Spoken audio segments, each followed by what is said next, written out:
Traffic আপডেটটা আমরা জানিয়ে থাকি কিছু ছোট্ট প্রচেষ্টা থাকে যেন তারা বের হওয়ার আগে একটু জেনে নিতে পারেন যে ঢাকার কোন জায়গায় কেমন জ্যাম রয়েছে এই মুহূর্তে।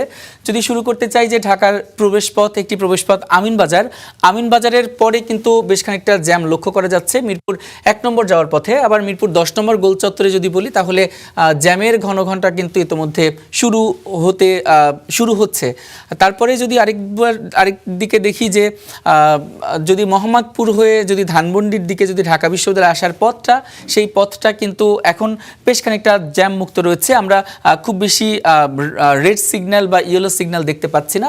আবার যদি আগারগাঁওয়ের কথা বলি, আগারগাঁওয়ে কিন্তু এখন দেখি যে প্রতিদিনই কিন্তু জ্যামের ঘনঘটা কিন্তু শুরু হয়ে যায়। আজকে আসলে আগারগাঁওয়ে এই মুহূর্তে খুব বেশি জ্যাম কিন্তু এই মুহূর্তে দেখতে পাচ্ছি না। তবে আগারগাঁওয়ে যদি বিজয় সরণি বলি, আগারগাঁওয়ের যে বাংলাদেশ সামরিক জাদুঘর রয়েছে সেখানে কিন্তু সেই যে একটা ত্রিমুখী একটি মোড় রয়েছে সেখানে কিন্তু জ্যাম ইতোমধ্যে শুরু হয়েছে। তারপরে যদি বলি যে সেখান থেকে আপনার তেজগাঁওয়ের দিকে যদি বলি, তেজগাঁওয়ের যে মোড়টা রয়েছে সেখানে কিন্তু, কিংবা ফার্মগেট মোড় বলি, সেখানে কিন্তু জ্যামের আভাস কিন্তু পাওয়া যাচ্ছে এবং একটা জায়গায় দেখছি যে বেশ খানিকটা জ্যাম কিন্তু পড়ে গেছে তেজগাঁও এলাকায়।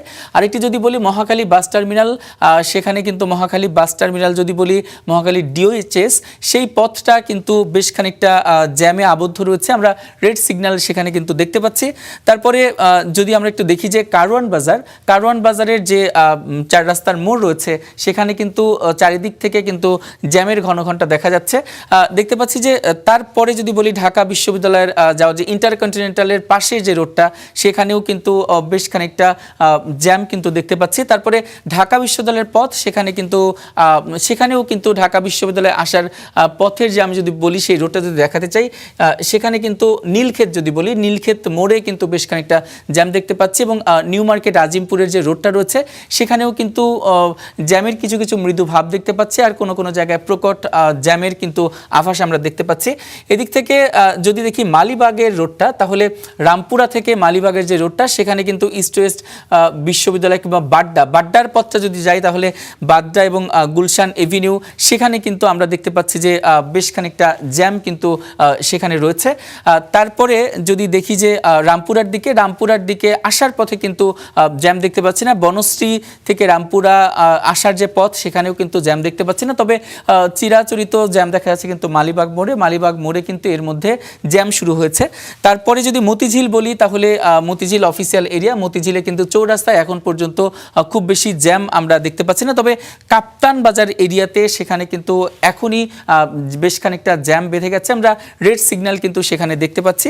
তারপরে যদি আমরা আস্তে আস্তে যদি আমরা যাত্রাবাড়ি দেখি, তাহলে যাত্রাবাড়ির কিন্তু যে চৌরাস্তা রয়েছে সেখানে কিন্তু প্রতিদিনের মতো সকাল থেকে আজকেও কিন্তু যানজট শুরু হয়েছে। তো যদি সব মিলিয়ে বলতে চাই যে ঢাকার দুইটা প্রবেশমুখ যদি বলি আমিনবাজার এবং যাত্রাবাড়ি, তাহলে দুই জায়গাতেই কিন্তু এখন পর্যন্ত জ্যাম শুরু হয়েছে। বিশেষ করে যাত্রাবাড়ি এরিয়াতে বেশি জ্যাম শুরু হয়েছে, আর ফার্মগেট এবং তেজগাঁও যদি বলি সেখানে কিন্তু জ্যাম রয়েছে। এবং যদি বলি যে আগারগাঁওয়ে কিন্তু প্রতিদিন বিজয় সরণিতে যেমনটা জ্যাম থাকে আজকেও কিন্তু তেমনটা জ্যাম। তবে একটু বলে রাখতে চাই যে অন্যদিন আসলে যতটা জ্যাম আমরা দেখতে পাই, তবে আজকে কিন্তু এই মুহূর্তে সেরকম জ্যাম আসলে শুরু হয়েছে। তো সব মিলিয়ে যদি বলতে চাই তাহলে ট্রাফিক আপডেটের এই ছিল আমার কাছে সর্বশেষ।